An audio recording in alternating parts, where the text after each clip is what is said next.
everyone.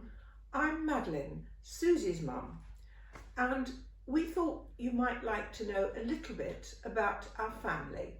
So to start with, I'm going to tell you about my mum, Rose, who was Susie's nana, who she actually called Ideby. That's another story. Anyway, Rose Schulner was born in 1915 in London. She was born Rose Lingolka. She lived with her parents, Jacob and Brenda, originally from Poland, but made their home in England. They were known locally as Mr. and Mrs. Jacobs. This was common practice in those days. They took the first name of the husband and used it as a surname. Rose was a very bright young girl and was fond of sports, in particular swimming. She won several cups and medals and even swam for her county. Her speciality was backstroke.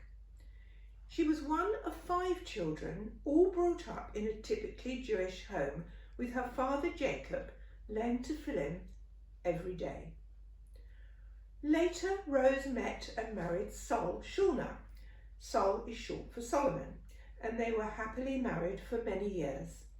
During the war years, when rationing was in use, Rose would often give precious coupons to women she met in the food queues, if she thought they looked in need. She was just that way inclined. Rose and Sol had 2 daughters, Madeline and Michelle. And after the war, they made their home in Clapton, East London. Some years later, Sol died and Rose was absolutely devastated. She found it very hard to keep going, but she was no quitter and she decided to join a friendship club nearby and went on to become chair lady. She then organised many outings and events, raising money for good causes.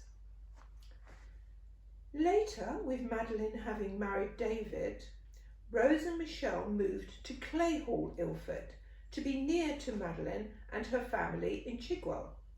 Also, her sister Rose lived nearby. Also, her sister Rita lived nearby. Rose still met up with her friends from the Friendship Club and occasionally went to functions they put on. Later, Michelle married David, another David. Rose was the proudest of mothers to walk down the aisle on her brother-in-law Charles's arm when the wedding took place in Walthamstow Synagogue. Dressed in her shell pink beaded dress and matching coat, as always, she looked a picture of style and happiness. She even wore a hat to match the ensemble, which she hated. Not a hat lover, our mum. Michelle and David lived together with Rose after their wedding in her chalet bungalow in Clayhall for a while.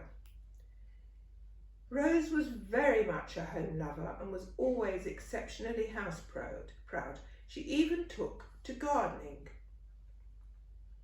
Her over-enthusiasm for the task found her falling into the rose bushes on more than one occasion, but hey-ho. Another thing Rose would do was to ensure that any tradesmen who came to her home, including the postman and window cleaner, were always offered a cup of tea and in some cases a snack to take away with them, just in case they were hungry on the way back. She was an exceptionally fine cook and baker, with her mid-European mother's teaching and Florence Greenberg's recipes. She loved charity quiz nights and was always keen to attend, although was repeatedly told not to call the answers to the questions out loud. When rebuffed, she said, "Never mind, let everyone have a chance." In her later years, she had a problem with her legs. She suffered with arthritis and was forced to use a walker and then a wheelchair, both of which she hated, but accepted. She may not have been able to walk, but boy, could she defend herself verbally. Do not get on the wrong side. She was well travelled and never lost her sense of humour. Her children and grandchildren, Anthony and Susie, were her treasured possessions. She loved and would defend her family with every fibre of her being.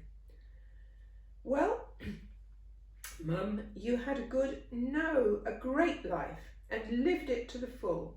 Yes, we all miss you every day, but you knew that it was now time for you to go and meet up again with Daddy and other loved ones. Mum, shalom. Folks, that was an excellent piece of information about my grandmother. She was an amazing lady, absolutely amazing. Always had more food in the cupboards than she ever needed, and she was sorely missed by everybody. But folks, if you'd like to hear some more about my family, don't forget to subscribe to the channel, hit that like button, hit that bell, and leave us a comment below. And from me, Susie, and from me, Madeline,